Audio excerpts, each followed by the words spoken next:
Students good morning. Class 8 Hindi first 12 chapter second lecture.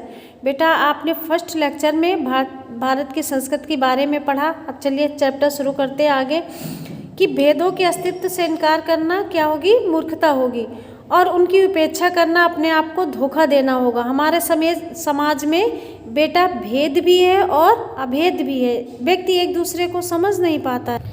व्यक्ति स्वार्थवश हमारे भेदों को अधिक विस्तार देता है और जिससे हमारे देश में क्या होता है, फूट पड़ जाती है और भेद नीति से उनका उल्लू सीधा हो जाता है। अब हमारे अभेदों की उपेक्षा की जाती है और नगण्य समझा जाता है। इसमें हीनता की मनोवृत्ति पैदा हो जाती है। देश की नदियाँ जिनको विभाजन रेखाएं कहा जाता है और जो भूमि जो उर्वरक हैं वे सस्य श्यामला बनाती हैं। हमारा देश हमारी भारतीय संस्कृति की प्रकृति को सुंदर बनाती हैं। और जो हमारी भौगोलिक इकाई है वो हिमालय पर्वत है और क्या है बेटा, सागर है जिसको छिन्न भिन्न किया गया है। इसमें कुछ राजनीति स्वार्थ भी सहायक है। अब प्राचीन काल में राष्ट्रीय की धारा अबाधित तो नहीं रही, लेकिन आंतरिक द्वेष कभी कभी प्रबल हो उठते हैं। अब राजसूय, पहले आप लोगों ने यज्ञ के बारे में सुना होगा बेटा, राजसूय यज्ञ, अश्वमेध यज्ञ जैसे राज्य की स्थापना ध्येय से किए जाते हैं। इसके द्वारा टूटी हुई राष्ट्रीय एकता जुड़कर अविरल धारा का रूप ले लेती है। अब राजनीति की अपेक्षा धर्म और संस्कृति मनुष्य के हृदय के अधिक निकट होते हैं। राजनीति का संबंध भौतिक सुख सुविधाओं से नहीं होता है। ये जन साधारण जो धर्म से प्रभावित होता है वो राजनीति से नहीं होता।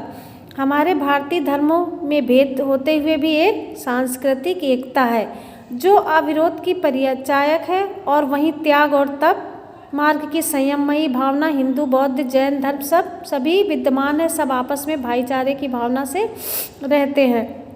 अब दूसरे धर्म के जो महापुरुष हैं बुद्ध अवतार कहकर प्रत्येक धर्म संकल्प से उनका पुण्य स्मरण कर लेते हैं और भगवान ऋषि वेद श्रीमद् भागवत में परम आदर के साथ उल्लेख हुआ है।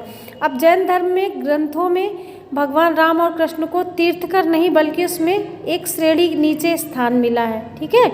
अब जो अन्य देवी देवताएं हैं उनके देवमंडल में उन्हें स्थान मिला है। और जैसे स्वास्तिक चिन्ह है, ओंकार मंत्र है, हिंदुओं और जैनों में समान रूप से मान्य होते हैं।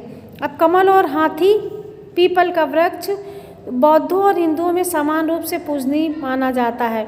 हिंदू धर्म में योग शास्त्र और बौद्ध में पंचशील ये एक जैसे होते हैं।